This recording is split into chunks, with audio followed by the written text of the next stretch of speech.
ਵਾਹਿਗੁਰੂ ਜੀ। ਜਾਮ ਗੁਰੂ ਹੋਏ ਵੱਲ, ਧਨੇ ਕਿਆ ਗਾਰਬ ਦੀਜੈ। ਜਾਮ ਗੁਰੂ ਹੋਏ ਵੱਲ, ਲੱਖ ਬਾਹੇ ਕਿਆ ਕੀਜੈ। ਜਾਮ ਗੁਰੂ ਹੋਏ ਵੱਲ, ਗਿਆਨ ਅਰ ਧਿਆਨ ਅਨਨ ਪਰ।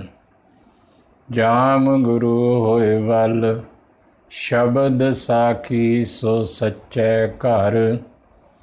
ਜੋ ਗੁਰੂ ਗੁਰੂ ਅਹਨਸ ਜਪੈ, ਦਾਸ ਭੱਟ ਬੇਨਤ ਕਹੈ।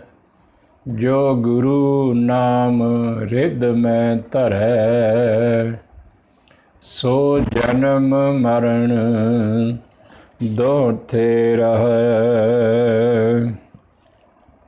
ਵਾਹਿਗੁਰੂ ਜੀ।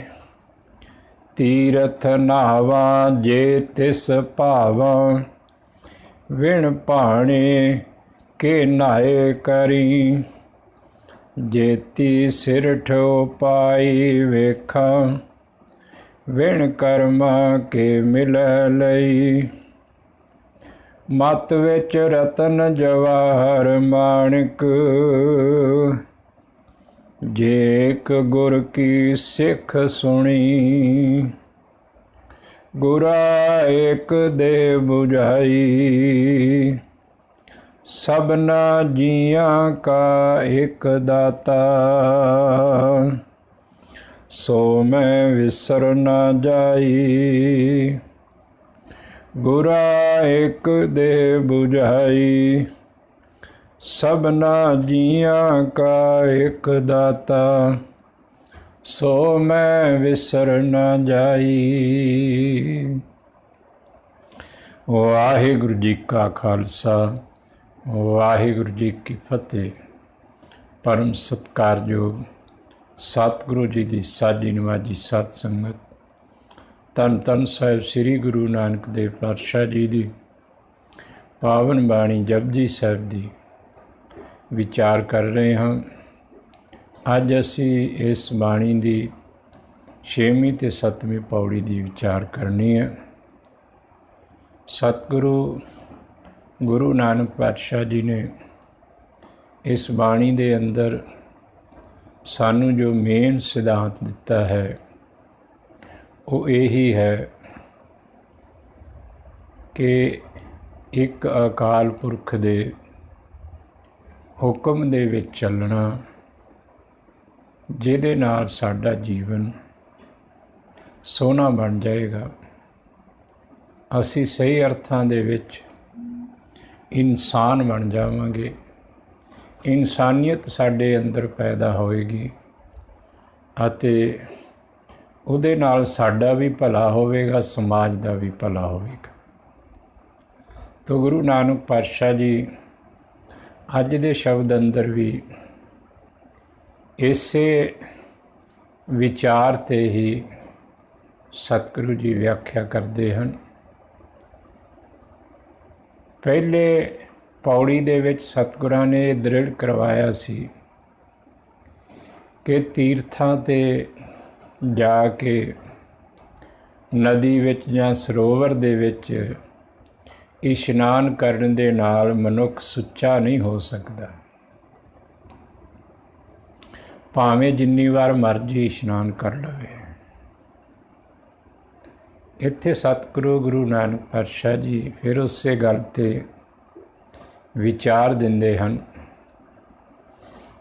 ਤੇ ਪਾਤਸ਼ਾਹ ਜੀ ਕਹਿੰਦੇ ਹਨ, ਤੀਰਥ ਨਾਵਾਂ ਜੇ ਤਿਸ ਭਾਵਾਂ, ਵਿਣ ਭਾਣੇ ਕੇ ਨਾਏ ਕਰੀ। ਗੁਰੂ ਨਾਨਕ ਪਾਤਸ਼ਾਹ ਜੀ ਕਹਿੰਦੇ, ਮੈਂ ਤੀਰਥਾਂ 'ਤੇ ਨਹਾਵਾਂ, ਤੀਰਥਾਂ 'ਤੇ ਇਸ਼ਨਾਨ ਕਰਾਂ, ਜੇ ਤੈਨੂੰ ਭਾਉਂਦਾ ਹੋਵੇ, ਜੇ ਤੇਰੇ ਹੁਕਮ ਦੇ ਅਨੁਸਾਰ, ਤੇਰੇ ਬਣਾਏ ਨਿਯਮ ਦੇ ਅਨੁਸਾਰ ਸਹੀ ਹੋਵੇ, ਫਿਰ ਮੈਂ ਤੀਰਥਾਂ 'ਤੇ ਇਸ਼ਨਾਨ ਕਰਾਂ। ਪਰ ਜੇ ਤੈਨੂੰ ਭਾਉਂਦਾ ਨਹੀਂ ਹੈ, ਚੰਗਾ ਨਹੀਂ ਲੱਗਦਾ, तेरे बनाए हुए नियम दे सारा कुछ उल्ट है। धर्म का प्रभाव दे के लोगों नूं गुमराह करन दा, लुट्टण दा एक साधन बनया होया है। जे तेरे हुक्म दे उल्ट है सब कुछ, तीर्थां ते इशनान करना, तो पातशाह जी कहते फिर मैं तीर्थां ते इशनान करके की खट्टांगा, की मिलेगा मैनू? भाव कुछ नहीं मिलेगा, कोई फायदा नहीं होना। बिन भाने के नहाए करी, मैं नहा के की करांगा? कोई फायदा नहीं होना ना। तीर्थां ते जाके पानी च इशनान करन दे नाल शरीर साफ हो जाता है, पर पानी च इशनान करन नाल मन साफ नहीं हुंदा। इस वास्ते गुरु नानक पातशाह जी कहते जे तेरे बनाए नियम दे अनुसार ये गल सही है, तीर्थां ते जाके इशनान करना धर्म दे असूलों दे अनुसार है, फिर तो मैं करा। पर जे धर्म दे असूलों तो उल्ट है, तेरे बनाए हुए नियम तो उल्ट है, फिर मैनू कोई फायदा नहीं। तीर्थां ते जाके मैं एवें भटकदा फिरा। क्योंकि गुरु नानक पातशाह जी ने सानू साफ कह दिता है भई तुहानू तीर्थां ते जाण दी बिल्कुल लोड़ नहीं है। तीर्थ नहावन जाओ, तीर्थ नाम है, तीर्थ शब्द विचार अंतर ज्ञान है। तीर्थां ते नहाउण जांदा है, असल तीर्थ ते उहदा नाम है, उहदा बनाया होया नियम है, उस नियम अनुसार चलना है। फिर तीर्थां ते किते इशनान करन दी लोड़ नहीं, घर बैठिया ही टूटी ते इशनान करके मनुख बाणी दा पाठ करके विचार के समझ के अपने जीवन नूं सोहना बना लैंदा है। किते भटकण दी लोड़ नहीं, किते जाण दी लोड़ नहीं। अपने धार्मिक स्थानां नूं देखण जाना, उत्थे जो सतगुरां दे चरण पए हन उन्हां स्थानां ते जाके दर्शन करने, कोई बुरी गल नहीं, जा सकते जदों कदे समा मिले। पर यह समझ के जाना भी उत्थे जाके इशनान करन दे नाल, तीर्थ यात्रा करन दे नाल मैनू कोई फल मिलेगा, मैनू कोई लाभ होवेगा, तंदुरुस्ती मिलेगी, व्यापार दे विच वाधा होवेगा, वार परिवार चंगा मिलेगा। ये सारा कुछ उत्थों नहीं मिलना। इत्थे सारा कुछ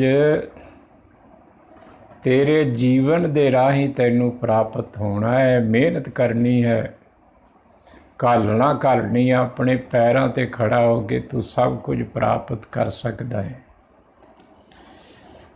तो पातशाह जी कहते हैं तीर्थ नहावा जे तिस भावां, बिन भाने के नहाए करी, मैं नहा के की करा जे तैनू नहीं चंगा लगता। कोई फायदा नहीं नहाउण दा। जेती सिरठो पाई वेखां, विण कर्मा के मिलै लई। जिन्नी सारी ये सृष्टि पैदा हुई है ते सारी सृष्टि दे विच जिन्ने भी जीव हन, जेती सिरठ उपाई वेखां, सारी सृष्टि दे वल सतगुरु जी कहते मैं देखदा, विण कर्मा के मिलै लई। उस एक दी बख्शिश तो बिना किसे नूं कुछ नहीं मिलिया। ਬਖਸ਼ਿਸ਼ ਕਦੋਂ ਹੁੰਦੀ ਹੈ? ਜਦੋਂ ਅਸੀਂ ਇੱਕ ਦੇ ਬਣਾਏ ਨਿਯਮ ਅਨੁਸਾਰ ਆਪਣਾ ਜੀਵਨ ਜਿਉਂਦੇ ਹਾਂ, ਇੱਕ ਦੇ ਹੁਕਮ ਨੂੰ ਮੰਨਦੇ ਹਾਂ, ਹੁਕਮ ਅਨੁਸਾਰ ਚੱਲਦੇ ਹਾਂ, ਫਿਰ ਬਖਸ਼ਿਸ਼ ਹੁੰਦੀ ਹੈ। ਉਹ ਬਖਸ਼ਿਸ਼ ਉਸ ਇੱਕ ਦੇ ਹੁਕਮ ਅਨੁਸਾਰ ਚੱਲਣ ਨਾਲ ਸਾਨੂੰ ਪ੍ਰਾਪਤ ਹੋਵੇਗੀ। ਹੋਰ ਕੋਈ ਢੰਗ ਤਰੀਕਾ ਨਹੀਂ ਹੈ ਜਿਹਦੇ ਨਾਲ ਕਿਸੇ ਨੂੰ ਕੁਝ ਪ੍ਰਾਪਤ ਹੁੰਦਾ ਹੋਵੇ, ਕੋਈ ਤਰੱਕੀ ਕਰ ਸਕਦਾ ਹੋਵੇ, ਕੋਈ ਆਪਣੇ ਜੀਵਨ ਦੇ ਵਿੱਚ ਵਿਕਾਸ ਕਰ ਸਕਦਾ ਹੋਵੇ, ਅੱਗੇ ਵੱਧ ਸਕਦਾ ਹੋਵੇ ਆਪਣੇ ਖੇਤਰ ਦੇ ਵਿੱਚ। ਉਹਦਾ ਇੱਕੋ ਹੀ ਢੰਗ ਹੈ, ਇੱਕੋ ਹੀ ਰਸਤਾ ਹੈ ਕਿ ਉੱਥੇ ਸਾਨੂੰ ਨਿਯਮ ਨੂੰ ਫਾਲੋ ਕਰਕੇ, ਕਾਨੂੰਨ ਨੂੰ ਫਾਲੋ ਕਰਕੇ, ਕਾਨੂੰਨ ਅਨੁਸਾਰ ਚੱਲ ਕੇ, ਸਖਤ ਮਿਹਨਤ ਕਰਕੇ ਅਸੀਂ ਅੱਗੇ ਵੱਧ ਸਕਦੇ ਹਾਂ, ਆਪਣੇ ਜੀਵਨ 'ਚ ਵਿਕਾਸ ਕਰ ਸਕਦੇ, ਤਰੱਕੀ ਕਰ ਸਕਦੇ ਹਾਂ। ਹੋਰ ਕੋਈ ਢੰਗ ਤਰੀਕਾ ਨਹੀਂ ਹੈ। ਸਿਯਤੀ ਸਿਰਠੋ ਪਾਈ ਵੇਖਾਂ, ਵਿਣ ਕਰਮਾਂ ਕੇ ਮਿਲੈ ਲਈ। ਮਤ ਵਿੱਚ ਰਤਨ ਜਵਾਹਰ ਮਾਣਕ, ਜੇ ਇੱਕ ਗੁਰ ਕੀ ਸਿੱਖ ਸੁਣੀ। ਸਤਿਗੁਰੂ ਗੁਰੂ ਨਾਨਕ ਪਾਤਸ਼ਾਹ ਜੀ ਬਖਸ਼ਿਸ਼ ਕਰਦੇ ਹਨ, ਜੇ ਅਸੀਂ ਗੁਰੂ ਦੀ ਇੱਕ ਸਿੱਖਿਆ ਨੂੰ ਸੁਣ ਲਈਏ, ਗੁਰੂ ਦੀ ਇੱਕ ਸਿੱਖਿਆ ਅਸੀਂ ਸੁਣ ਲਈਏ। ਆਪਾਂ ਪਹਿਲੇ ਵੀ ਵਿਚਾਰ ਕੀਤੀ ਹੈ ਵੀ ਸੁਣਨ ਦਾ ਅਰਥ ਹੈ ਸੁਣ ਕੇ ਸਮਝਣਾ ਤੇ ਸਮਝ ਕੇ ਆਪਣੇ ਜੀਵਨ 'ਚ ਲਾਗੂ ਕਰਨਾ। ਗੁਰੂ ਦੀ ਸਿੱਖਿਆ ਨੂੰ ਸੁਣਿਆ ਹੈ, ਸਮਝਿਆ ਹੈ, ਫਿਰ ਉਹ ਸਿੱਖਿਆ ਅਨੁਸਾਰ ਚੱਲਣਾ ਸ਼ੁਰੂ ਕਰ ਦਿੱਤਾ ਹੈ। ਫਿਰ ਸਾਡੀ ਮਤ ਦੇ ਵਿੱਚ ਰਤਨ ਜਵਾਹਰ ਮਾਣਕ ਪੈਦਾ ਹੋਣੇ ਹਨ। ਸਾਡੀ ਮਤ ਕੀਮਤੀ ਹੋ ਜਾਣੀ ਹੈ। ਰਤਨ ਜਵਾਹਰ ਮਾਣਕ ਪੈਦਾ ਹੋਣ ਤੋਂ ਮਤਲਬ ਕਿ ਸਾਡੀ ਮਤ ਦੇ ਵਿੱਚ, ਸਾਡੇ ਦਿਮਾਗ ਦੇ ਵਿੱਚ ਕੀਮਤੀ ਵਿਚਾਰ ਪੈਦਾ ਹੋਣੇ ਸ਼ੁਰੂ ਹੋ ਜਾਣੇ। ਅਸੀਂ ਗਿਆਨ ਦੇ ਰਾਹੀਂ ਆਪਣੇ ਜੀਵਨ ਦੇ ਵਧੀਆ ਫੈਸਲੇ ਲੈ ਸਕਦੇ ਹਾਂ। ਗਿਆਨ ਦੇ ਰਾਹੀਂ ਅਸੀਂ ਆਪਣੇ ਜੀਵਨ ਤਰੱਕੀ ਕਰ ਸਕਦੇ, ਵਿਕਾਸ ਕਰ ਸਕਦੇ ਹਾਂ, ਕਿਸੇ ਨੂੰ ਚੰਗੀ ਸਲਾਹ ਦੇ ਸਕਦੇ ਹਾਂ, ਕਿਸੇ ਨੂੰ ਚੰਗੀ ਸਿੱਖਿਆ ਦੇ ਸਕਦੇ ਹਾਂ। ਸਾਡੇ ਦਿਮਾਗ ਦੇ ਵਿੱਚੋਂ ਚੰਗੇ ਵਿਚਾਰ ਉਪਜਦੇ ਹਨ। ਇਹ ਚੰਗੇ ਵਿਚਾਰ ਹੀ ਰਤਨ ਜਵਾਹਰ ਮਾਣਕ ਹਨ। ਗੁਰੂ ਦੀ ਸਿੱਖਿਆ ਸੁਣਨ ਦੇ ਨਾਲ ਸਾਡੇ ਦਿਮਾਗ ਦੇ ਵਿੱਚੋਂ, ਸਾਡੀ ਸੋਚ ਦੇ ਵਿੱਚੋਂ ਚੰਗੇ ਵਿਚਾਰ ਪੈਦਾ ਹੁੰਦੇ ਹਨ। ਅਸੀਂ ਸਹੀ ਸੋਚਣਾ ਸ਼ੁਰੂ ਕਰ ਦਿੰਦੇ ਹਾਂ। ਸਹੀ ਸੋਚ ਸਾਡੀ ਬਣ ਜਾਂਦੀ, ਸੋਚ ਦੇ ਵਿੱਚੋਂ ਖੋਟ ਦੂਰ ਹੋ ਜਾਂਦੀ, ਦੁਬਿਧਾ ਦੂਰ ਹੋ ਜਾਂਦੀ, ਚਲਾਕੀ ਦੂਰ ਹੋ ਜਾਂਦੀ। ਤੇ ਸਹੀ ਸੋਚ ਹੀ ਰਤਨ ਜਵਾਹਰ ਮਾਣਕ ਹੈ, ਕੀਮਤੀ ਸੋਚ ਹੋ ਜਾਂਦੀ ਹੈ। ਵੱਡੇ ਵੱਡੇ ਵਿਦਵਾਨ, ਵੱਡੇ ਵੱਡੇ ਰਾਜਨੀਤਿਕ ਲੋਕ, ਸਿਆਣੇ ਲੋਕ, ਸਮਝਦਾਰ ਲੋਕ, ਕਿਸ ਤਰ੍ਹਾਂ ਦੇ ਉਹ ਵਧੀਆ ਵਧੀਆ ਵਿਚਾਰ ਦਿੰਦੇ ਹਨ। ਸਾਇੰਸਦਾਨ ਕਿਸ ਤਰ੍ਹਾਂ ਖੋਜ ਕਰਕੇ ਉਹ ਬਿਮਾਰੀਆਂ ਦਾ ਇਲਾਜ ਲੱਭਦੇ ਹਨ, ਕਿਸ ਤਰ੍ਹਾਂ ਖੋਜ ਕਰਕੇ ਸਾਇੰਸਦਾਨਾਂ ਨੇ ਸਾਡੇ ਸਮਾਜ ਨੂੰ ਸੋਹਣਾ ਬਣਾਉਣ ਵਾਸਤੇ ਕਿਸ ਤਰ੍ਹਾਂ ਤਰੱਕੀ ਕੀਤੀ ਹੈ। ਇਹੀ ਹੈ ਰਤਨ ਜਵਾਹਰ ਮਾਣਕ। कि सोच कीमती हो जानी। मत विच रतन जवाहर माणक, जे एक गुर की सिख सुनी, जे गुरु की सिक्ख्या नूं सुन लिया जाए, जे साडे दिमाग दे विच ज्ञान पैदा हो जाए, गुरु का ज्ञान साडे दिमाग विच वस जाए, तो फिर साडी सोच जिहड़ी है कीमती हो जाती। गुरा एक दे बुझाई, सबना जियां का एक दाता, सो मैं विसर न जाई। गुरा एक दे बुझाई। हे गुरु जी, मैनू एक गल दी समझ दे दिओ। ये गल मैनू समझ आ जाए, मेरे दिलो दिमाग विच वस जाए। गुरा एक दे बुझाई। एक गल मैनू बुझा दिओ, समझा दिओ, चंगी तरह मेरे दिमाग विच वसा दिओ। सबना जियां का एक दाता, जो सारे जीवां दा एक दाता है, सो मैं विसर न जाए। वो मैनू कदे ना भुले, वो हर वेले मैं याद रखा। ऐसा मैनू उपदेश देवो, ज्ञान देवो, सोझी देवो, जिहदे राहीं एक प्रभु मैनू कदे ना भुले, हर वेले याद रहे, हर वेले मैं एक दे बनाए हुए नियम अनुसार अपना जीवन बतीत करा, एक दे नियम अनुसार चला, ते मेरा जीवन सोहना बन जाए। ये उहदा नियम, उहदा कानून, उहदा हुक्म मैनू कदे ना भुले, हर वेले मैं उहदे हुक्म दे विच चला। हे गुरु जी, ये किरपा कर दिओ, ये गल मैनू चंगी तरह समझा दिओ कि मैं कदे भी एक अकाल पुरख नूं ना भुल्लां, हर वेले उसनूं याद रखां। जे जुग चारे आरजा, होर दसूणी होए। गुरु नानक पातशाह जी बख्शिश करते हैं, जे जुग चारे आरजा, साडी आरजा उम्र जिहड़ी है 4 युगां जिन्नी हो जाए, होर दसूणी होए, उस तो भी 10 गुणा हो जाए, 4 युगां तो भी 10 गुणा होर हो जाए, 40 युग हो जाए, होर दसूणी होए। नवां खंडा विच जानी है, इन्नी लंबी उम्र हो जाए मेरी, ते नवां खंडा विच 9 खंडा में सारी धरती ते मैनू लोग जानन लग पैण, सारी धरती ते मैं मशहूर हो जावां, प्रसिद्ध हो जावां, हर कोई मैनू जाने,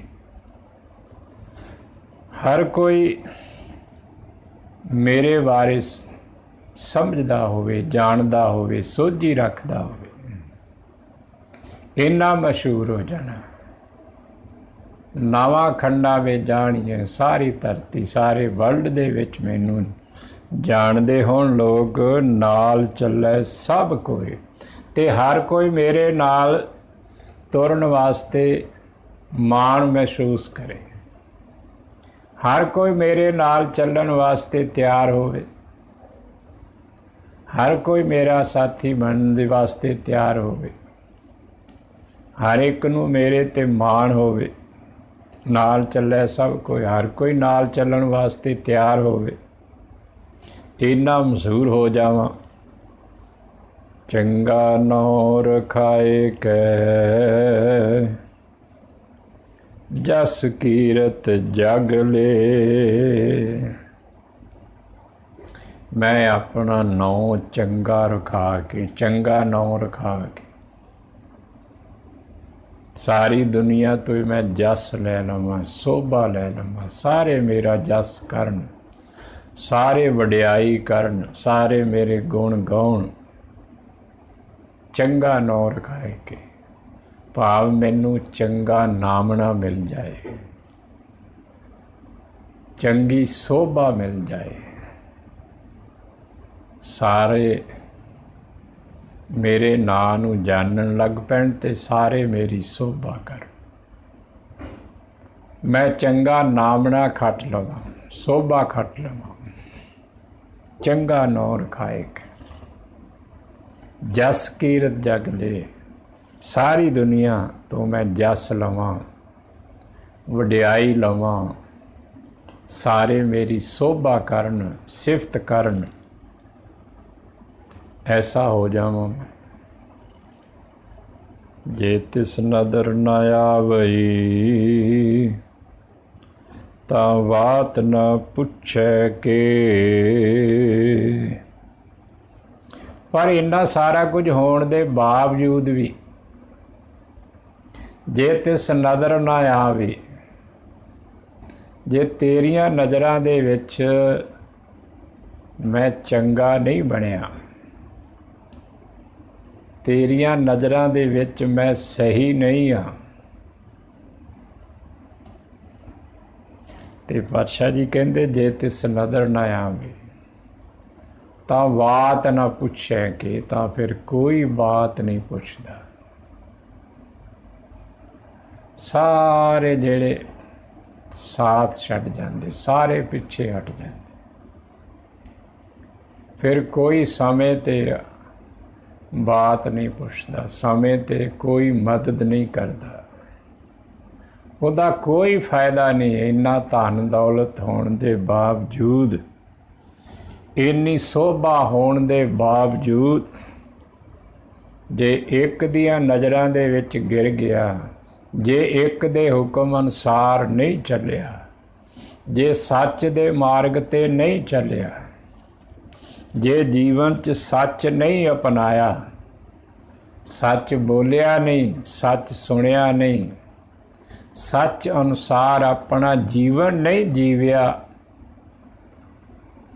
ਤੇ ਇੰਨਾ ਸਾਰਾ ਕੁਝ ਜਿਹੜਾ ਮਸ਼ਹੂਰੀ ਹੈ, ਪ੍ਰਸਿੱਧੀ ਹੈ, ਇਹਦਾ ਕੋਈ ਫਾਇਦਾ ਨਹੀਂ। ਜੇ ਤਿਸ ਨਜ਼ਰ ਨਾ ਆਵੇ,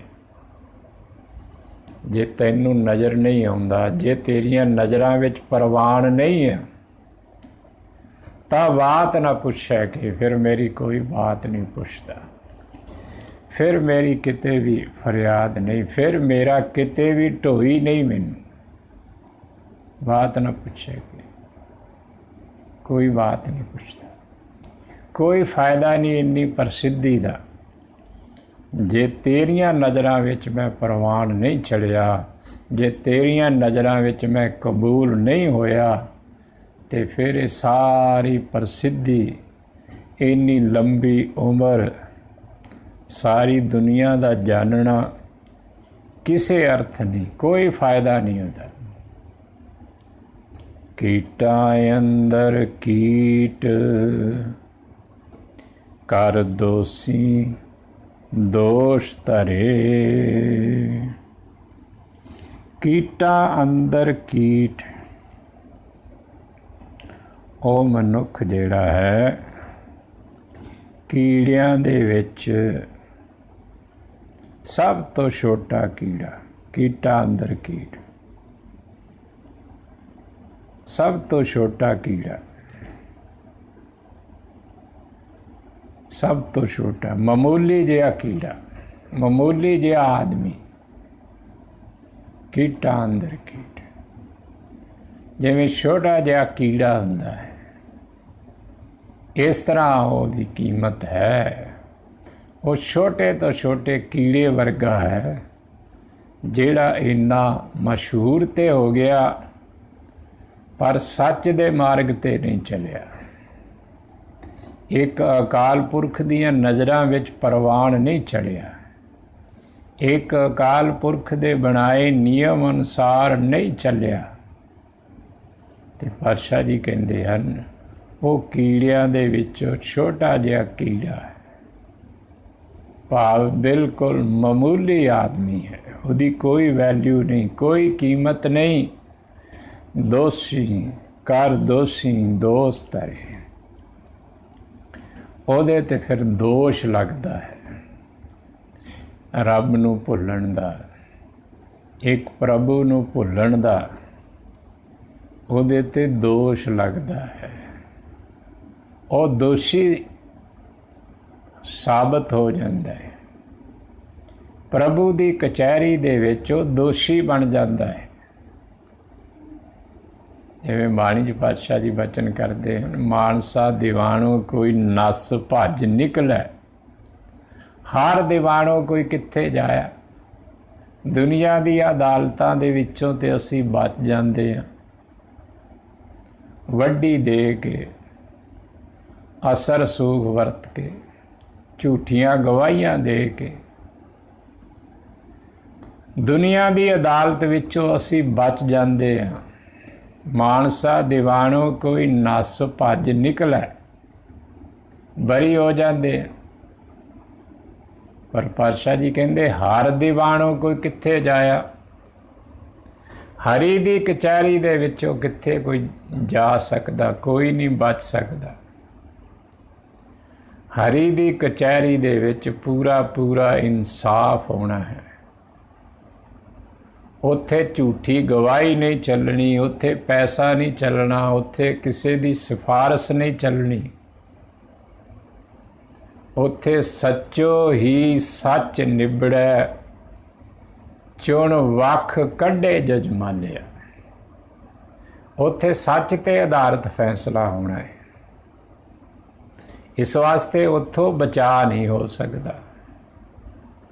ਉੱਥੇ ਐਸਾ ਮਨੁੱਖ ਜਿਹੜਾ ਹੈ, ਜਿਹੜਾ ਪਰਮਾਤਮਾ ਦੀਆਂ ਨਜ਼ਰਾਂ ਵਿੱਚ ਪ੍ਰਵਾਨ ਨਹੀਂ ਹੈ, ਜਿਹਨੇ ਸੱਚ ਦਾ ਮਾਰਗ ਨਹੀਂ ਅਪਣਾਇਆ, ਇੱਕ ਦੇ ਬਣਾਏ ਨਿਯਮ ਅਨੁਸਾਰ ਨਹੀਂ ਚੱਲਿਆ, ਇੱਕ ਦੇ ਹੁਕਮ ਵਿੱਚ ਅਨੁਸਾਰ ਨਹੀਂ ਚੱਲਿਆ, ਹੁਕਮ ਰਜਾਈ ਚੱਲਣਾ ਦਾ ਸਿਧਾਂਤ ਨਹੀਂ ਅਪਣਾਇਆ, ਉਹ ਦੋਸ਼ੀ ਸਾਬਤ ਹੋ ਜਾਂਦਾ ਹੈ। ਪ੍ਰਭੂ ਦੇ ਦਰ ਤੇ ਉਹ ਦੋਸ਼ੀ ਸਾਬਤ ਹੋ ਜਾਂਦਾ, ਦੋਸ਼ੀ ਬਣ ਜਾਂਦਾ ਹੈ। ਤੇ ਫਿਰ ਉਸ ਨੂੰ ਇੱਕ ਰੱਬ ਨੂੰ ਭੁੱਲਣ ਦੀ ਸਜ਼ਾ ਜਿਹੜੀ ਹੈ ਉਹ ਮਿਲਦੀ ਹੈ। ਨਾਨਕ ਨਿਰਗੁਣ ਗੁਣ ਕਰੇ, ਗੁਣਵੰਤਿਆਂ ਗੁਣ ਦੇ। ਸਤਿਗੁਰੂ ਗੁਰੂ ਨਾਨਕ ਪਾਤਸ਼ਾਹ ਜੀ ਬਖਸ਼ਿਸ਼ ਕਰਦੇ ਹਨ, ਨਾਨਕ ਨਿਰਗੁਣ ਗੁਣ ਕਰੇ। ਜਿਹੜਾ ਨਿਰਗੁਣ ਹੈ ਉਹਨੂੰ ਗੁਣ ਪ੍ਰਾਪਤ ਹੋ ਜਾਂਦੇ ਹਨ। ਜਦੋਂ ਇੱਕ ਦੇ ਦੱਸੇ ਹੁਕਮ ਅਨੁਸਾਰ ਆਪਣਾ ਜੀਵਨ ਜਿਉਣਾ ਸ਼ੁਰੂ ਕਰ ਦਿੰਦਾ ਹੈ, ਸੱਚ ਦੇ ਮਾਰਗ ਤੇ ਚੱਲਣਾ ਸ਼ੁਰੂ ਕਰ ਦਿੰਦਾ ਹੈ, ਇੱਕ ਨਾਲ ਜੁੜ ਜਾਂਦਾ, ਇੱਕ ਨਾਲ ਪਿਆਰ ਬਣ ਜਾਂਦਾ ਹੈ। ਉਹ ਪਹਿਲੇ ਭਾਵੇਂ ਜਿੰਨਾ ਮਰਜ਼ੀ ਨਿਰਗੁਣ ਹੋਵੇ, ਗੁਣਾਂ ਤੋਂ ਖਾਲੀ ਹੋਵੇ, ਉਹਦੇ 'ਚ ਗੁਣ ਕੋਈ ਨਾ ਹੋਵੇ, ਪਰ ਜਿਉਂ ਹੀ ਇੱਕ ਦੇ ਹੁਕਮ ਅਨੁਸਾਰ ਚੱਲਣਾ ਸ਼ੁਰੂ ਕਰ ਦਿੰਦਾ ਹੈ ਤਾਂ ਪਾਤਸ਼ਾਹ ਜੀ ਕਹਿੰਦੇ ਉਹਦੇ ਅੰਦਰ ਗੁਣ ਪੈਦਾ ਹੋਣੇ ਸ਼ੁਰੂ ਹੋ ਜਾਂਦੇ ਆ। ਨਾਨਕ ਨਿਰਗੁਣ ਗੁਣ ਕਰੇ। ਉਹ ਨਿਰਗੁਣਿਆਂ ਨੂੰ ਜਿਹਦੇ 'ਚ ਗੁਣ ਕੋਈ ਨਹੀਂ ਹੈ, ਉਹਨਾਂ ਦੇ ਅੰਦਰ ਵੀ ਗੁਣ ਪੈਦਾ ਕਰ ਦਿੰਦਾ ਹੈ। ਉਹਦੀ ਕਿਰਪਾ ਨਾਲ, ਉਹਦੀ ਬਖਸ਼ਿਸ਼ ਨਾਲ, ਉਹਦੇ ਦੱਸੇ ਮਾਰਗ 'ਤੇ ਚੱਲ ਕੇ, ਉਹਦੇ ਬਣਾਏ ਨਿਯਮ ਅਨੁਸਾਰ ਚੱਲ ਕੇ ਮਨੁੱਖ ਜਿਹੜਾ ਹੈ ਗੁਣ ਪ੍ਰਾਪਤ ਕਰ ਲੈਂਦਾ ਹੈ। ਉਹਦੇ ਅੰਦਰ ਗੁਣ ਪੈਦਾ ਹੋ ਜਾਂਦੇ। ਨਾਨਕ ਨਿਰਗੁਣ ਗੁਣ ਕਰੇ, ਗੁਣਵੰਤਿਆਂ ਗੁਣ ਦੇ। ਪਰ ਜਿਹਨਾਂ ਦੇ ਅੰਦਰ ਪਹਿਲੇ ਵੀ ਗੁਣ ਹਨ, ਗੁਣਵੰਤ ਹਨ, ਗੁਣਾਂ ਦੇ ਸਹਿਤ ਹਨ, ਉਹਨਾਂ ਨੂੰ ਹੋਰ ਗੁਣ ਮਿਲ ਜਾਂਦੇ ਹਨ। ਉਹ ਜਦੋਂ ਇੱਕ ਦੇ ਦੱਸੇ ਮਾਰਗ 'ਤੇ ਚੱਲਦੇ ਹਨ, ਇੱਕ ਦੇ ਹੁਕਮ ਅਨੁਸਾਰ ਆਪਣਾ ਜੀਵਨ ਜਿਉਂਦੇ ਹਨ, ਉਹਨਾਂ 'ਚ ਪਹਿਲੇ ਵੀ ਗੁਣ ਹੁੰਦੇ ਹਨ, ਹੋਰ ਗੁਣ ਪੈਦਾ ਹੋ ਜਾਂਦੇ। ਉਹ ਆਪਣੀਆਂ ਹੋਰ ਜਿਹੜੀਆਂ ਕਮਜ਼ੋਰੀਆਂ ਹਨ ਥੋੜ੍ਹੀਆਂ ਬਹੁਤੀਆਂ ਦੂਰ ਕਰ ਲੈਂਦੇ ਅਤੇ ਆਪਣੇ ਅੰਦਰ ਗੁਣ ਪੈਦਾ ਕਰ ਲੈਂਦੇ। नानक निर्गुण गुण करे, गुणवंतियां दुंदे। ਜਿਹੜੇ ਗੁਣਵਾਨ ਹਨ ਉਹਨਾਂ ਨੂੰ ਵੀ ਗੁਣ ਪ੍ਰਾਪਤ ਹੁੰਦੇ ਹਨ। ਜਦੋਂ ਇੱਕ ਦੇ ਹੁਕਮ ਵਿੱਚ ਚੱਲਦੇ ਹਾਂ, ਇੱਕ ਦੇ ਬਣਾਏ ਹੋਏ ਨਿਯਮ ਅਨੁਸਾਰ ਆਪਣਾ ਜੀਵਨ ਜਿਉਣਾ ਸ਼ੁਰੂ ਕਰ ਦਿੰਦੇ ਹਾਂ, ਤਾਂ ਫਿਰ ਸਾਡੇ ਜੀਵਨ ਦੇ ਅੰਦਰ ਗੁਣ ਪੈਦਾ ਹੋਣੇ ਸ਼ੁਰੂ ਹੋ ਜਾਂਦੇ ਹਨ। ਮਨੁੱਖ ਗੁਣਵਾਨ ਬਣ ਜਾਂਦਾ ਹੈ। ਤੇਹਾ ਕੋਈ ਨਾ ਸੂਝਈ, ਜੇ ਤਿਸ ਗੁਣ ਕੋਈ ਕਰੇ। ਸਤਿਗੁਰੂ ਗੁਰੂ ਨਾਨਕ ਪਾਤਸ਼ਾਹ ਜੀ ਬਖਸ਼ਿਸ਼ ਕਰਦੇ ਹਨ ਕਿ ਐਸਾ ਕੋਈ ਮੈਨੂੰ ਸੁਝਦਾ ਨਹੀਂ, ਨਜ਼ਰ ਨਹੀਂ ਆਉਂਦਾ, ਕੋਈ ਮੇਰੇ ਧਿਆਨ ਵਿੱਚ ਨਹੀਂ ਹੈ। ਤੇਹਾ ਕੋਈ ਨਾ ਸੂਝੀ, ਕੋਈ ਮੈਨੂੰ ਸੁਝਦਾ ਨਹੀਂ, ਕੋਈ ਦਿਸਦਾ ਨਹੀਂ, ਕੋਈ ਨਜ਼ਰ ਨਹੀਂ ਆਉਂਦਾ। ਜੇ ਤਿਸ ਗੁਣ ਕੋਈ ਕਰੇ, ਜਿਹੜਾ ਇਸ ਤਰ੍ਹਾਂ ਸਾਨੂੰ ਗੁਣਵਾਨ ਬਣਾ ਦੇਵੇ, ਸਾਡੇ ਅੰਦਰ ਗੁਣ ਪੈਦਾ ਕਰ, ਜਿਹਦੇ ਕਿਰਪਾ ਦੇ ਨਾਲ ਸਾਡੇ ਅੰਦਰ ਗੁਣ ਪੈਦਾ ਹੋ ਜਾਣ। ਹੋਰ ਕੋਈ ਐਸਾ ਢੰਗ ਤਰੀਕਾ ਨਹੀਂ ਹੈ, ਹੋਰ ਕੋਈ ਮੈਨੂੰ ਨਜ਼ਰ ਨਹੀਂ ਆਉਂਦਾ ਜਿਹਦੇ ਤੋਂ ਸਾਨੂੰ ਗੁਣ ਪ੍ਰਾਪਤ ਹੋ ਜਾਣ। ਇੱਕ ਅਕਾਲ ਪੁਰਖ ਹੀ ਹੈ ਜਿਹਦੇ ਰਾਹੀਂ ਸਾਡੇ ਅੰਦਰ ਗੁਣ ਪੈਦਾ ਹੁੰਦੇ ਹਨ, ਜਿਹਦੇ ਰਾਹੀਂ ਮਨੁੱਖ ਗੁਣਵਾਨ ਬਣਦਾ ਹੈ। ਉਹ ਇੱਕ ਦੇ ਦੱਸੇ ਨਿਯਮ ਦੇ ਅਨੁਸਾਰ, ਬਣਾਏ ਕਾਨੂੰਨ ਦੇ ਅਨੁਸਾਰ ਚੱਲਣਾ ਸ਼ੁਰੂ ਕਰ ਦਿੰਦਾ ਹੈ। ਉਹਦਾ ਜੀਵਨ ਸੋਹਣਾ ਬਣ ਜਾਂਦਾ ਹੈ, ਉਹ ਤੰਦਰੁਸਤ ਹੋ ਜਾਂਦਾ ਹੈ। ਉਹ ਫਿਰ ਹਰ ਕੰਮ ਲਿਮਟ ਦੇ ਅਨੁਸਾਰ ਕਰਦਾ ਹੈ, ਲੋੜ ਦੇ ਅਨੁਸਾਰ ਕਰਦਾ ਹੈ। ਜਿਵੇਂ ਗੁਰੂ ਨਾਨਕ ਪਾਤਸ਼ਾਹ ਜੀ ਸਾਡੇ 'ਤੇ ਬਖਸ਼ਿਸ਼ ਕਰਦੇ ਹਨ, ਜਦੋਂ ਖਾਣ ਪੀਣ ਦੀ ਗੱਲ ਕਰਦੇ ਹਨ ਤਾਂ ਸਤਿਗੁਰੂ ਜੀ ਵਚਨ ਕਰਦੇ ਹਨ, ਬਾਬਾ ਹੋਰ ਖਾਣਾ ਖੁਸ਼ੀ ਖੁਆਰ, ਜਿਤ ਖਾਧੈ ਤਨ ਪੀੜੀਐ, ਮਨ ਮੈਂ ਚਲੈ ਵਿਕਾਰ। ਹੋਰ ਖਾਣਾ ਖੁਸ਼ੀ ਨੂੰ ਖੁਆਰੀ ਵਿੱਚ ਬਦਲ ਦਿੰਦਾ ਹੈ। ਉਹ ਖਾਣਾ ਜਿਹੜਾ ਸਾਡੇ ਸਰੀਰ ਨੂੰ ਮਾਫਕ ਨਾ ਹੋਵੇ, ਜਾਂ ਲੋੜ ਤੋਂ ਵੱਧ ਖਾ ਲੈਣਾ, ਸਵਾਦ ਬਸ ਹੋ ਕੇ ਲੋੜ ਤੋਂ ਵੱਧ ਖਾ ਲੈਣਾ, ਉਹ ਚੀਜ਼ ਖਾ ਲੈਣੀ ਜਿਹੜੀ ਸਾਡਾ ਸਰੀਰ ਪਚਾ ਨਾ ਸਕੇ। ਬਾਬਾ ਹੋਰ ਖਾਣਾ ਖੁਸ਼ੀ ਖੁਆਰ, ਖੁਸ਼ੀ ਨੂੰ ਖੁਆਰੀ 'ਚ ਬਦਲ ਦਿੰਦਾ ਹੈ। ਤੇ ਮਨ ਮੈਂ ਚੱਲੈ ਵਿਕਾਰ, ਸਾਡੇ ਅੰਦਰ ਵਿਕਾਰ ਪੈਦਾ ਹੋ ਜਾਂਦੇ, ਬੁਰਾਈਆਂ ਪੈਦਾ ਹੋ ਜਾਂਦੇ, ਬੁਰੇ ਪਾਸੇ ਚੱਲਣਾ ਸ਼ੁਰੂ ਕਰ ਦਿੰਦੇ। ਇਸੇ ਤਰ੍ਹਾਂ ਪਾਤਸ਼ਾਹ ਜੀ ਕਹਿੰਦੇ ਨੇ, ਬਾਬਾ ਹੋਰ ਪਹਿਨਣ ਖੁਸ਼ੀ ਖੁਆਰ, ਜਿਤ ਪਹਿਨਦੈ ਤਨ ਪੀੜੀਐ, ਮਨ ਮੈਂ ਚੱਲੈ ਵਿਕਾਰ। ਹੋਰ ਪਹਿਨਣਾ ਖੁਸ਼ੀ ਨੂੰ ਖੁਆਰੀ 'ਚ ਬਦਲ ਦਿੰਦਾ ਹੈ। ਜਿਸ ਪਹਿਨਣ ਦੇ ਨਾਲ ਸਾਡੇ ਸਰੀਰ ਨੂੰ ਤਕਲੀਫ ਹੋਵੇ ਤੇ ਮਨ 'ਚ ਵਿਕਾਰ ਪੈਦਾ ਹੋਣ, ਗੁਰੂ ਨਾਨਕ ਪਾਤਸ਼ਾਹ ਜੀ ਕਹਿੰਦੇ ਉਹ ਪਹਿਨਣਾ ਨਹੀਂ ਚਾਹੀਦਾ। ਉਹੀ ਪਹਿਨਣਾ ਚਾਹੀਦਾ ਜਿਹਦੇ ਨਾਲ ਸਾਨੂੰ ਖੁਸ਼ੀ ਹੋਵੇ, ਜਿਹਦੇ ਨਾਲ ਸਾਨੂੰ ਕੋਈ ਤਕਲੀਫ ਨਾ ਹੋਵੇ, ਜਿਹਦੇ ਨਾਲ ਸਾਡੇ ਅੰਦਰ ਵਿਕਾਰ ਪੈਦਾ ਨਾ ਹੋਵੇ, ਉਹ ਪਹਿਨਣਾ ਸਹੀ ਹੈ। ਬਾਬਾ ਹੋਰ ਚੜ੍ਹਨਾ ਖੁਸ਼ੀ ਖੁਆਰ, ਜਿਤ ਚੜ੍ਹਿਆ ਤਨ ਪੀੜੀਐ, ਮਨ ਮੈਂ ਚਲੈ ਵਿਕਾਰ। ਸਵਾਰੀ ਕਰਨੀ, ਜਿੰਨੀ ਲੋੜ ਹੈ, ਦੂਰ ਜਾਣਾ ਹੈ ਕਿਤੇ ਤਾਂ ਗੱਡੀ ਮੋਟਰ ਦਾ ਸਹਾਰਾ ਲੈਣਾ ਚਾਹੀਦਾ ਹੈ। ਜੇ ਨੇੜੇ ਜਾਣਾ ਹੈ, ਥੋੜ੍ਹਾ ਦੂਰ ਜਾਣਾ ਹੈ, ਫਿਰ ਪੈਦਲ ਚੱਲ ਲੈਣਾ ਚਾਹੀਦਾ, ਪੈਦਲ ਚੱਲਣਾ ਚਾਹੀਦਾ ਹੈ। ਸਰੀਰ ਦੀ ਵਰਜਿਸ਼ ਹੋ ਜਾਏ, ਸੈਰ ਹੋ ਜਾਏ, ਸਰੀਰ ਤੰਦਰੁਸਤ ਰਹੇ। ਬਾਬਾ ਹੋਰ ਚੜ੍ਹਨਾ ਖੁਸ਼ੀ ਖੁਆਰ, ਜਿਤ ਚੜ੍ਹੇ ਤਨ ਪੀੜੀਏ ਮਨ ਮੈਂ ਚਲੇ ਵਿਕਾਰ। ਮਨ ਜਿਹੜਾ ਹੈ ਵਿਕਾਰੀ ਹੋ ਜਾਏ, ਸਰੀਰ ਰੋਗੀ ਹੋ ਜਾਏ, ਉਹ ਚੜ੍ਹਨਾ, ਉਹ ਸਵਾਰੀ ਕਰਨੀ ਪਾਤਸ਼ਾਹ ਜੀ ਕਹਿੰਦੇ ਹਨ ਕਿਸੇ ਤਰ੍ਹਾਂ ਵੀ ਠੀਕ ਨਹੀਂ ਹੈ।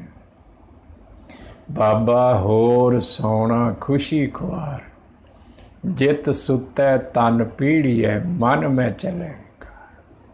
ਹੋਰ ਸੌਣਾ, ਬੁਰੇ ਪਾਸੇ ਧਿਆਨ ਹੋਣਾ, ਬੁਰਾਈਆਂ ਵਿੱਚ ਧਿਆਨ ਹੋਣਾ, ਮਾਇਆ ਦੇ ਮੋਹ ਵਿੱਚ ਸੌਣਾ। ਹੋਰ ਸੌਣਾ, ਹੰਕਾਰ ਦੀ ਨੀਂਦ ਵਿੱਚ ਸੌਣਾ। ਹੋਰ ਸੌਣਾ ਜਿਹੜਾ ਖੁਸ਼ੀ ਨੂੰ ਖੁਆਰੀ 'ਚ ਬਦਲ ਦਿੰਦਾ ਹੈ ਅਤੇ ਮਨ ਦੇ ਅੰਦਰ ਵਿਕਾਰ ਪੈਦਾ ਹੁੰਦੇ। ਜਿੰਨਾ ਲੋੜ ਹੈ ਓਨਾ ਸੌਣਾ ਹੈ, ਵੱਧ ਸੌਣਾ ਵੀ ਹਾਨੀਕਾਰਕ ਹੈ, ਘੱਟ ਸੌਣਾ ਵੀ ਹਾਨੀਕਾਰਕ। ਇਸ ਵਾਸਤੇ ਪਾਤਸ਼ਾਹ ਜੀ ਕਹਿੰਦੇ ਇੱਕ ਨਿਯਮ ਦੇ ਅਨੁਸਾਰ ਅਸੀਂ ਆਪਣਾ ਜੀਵਨ ਜਿਉਣਾ ਹੈ।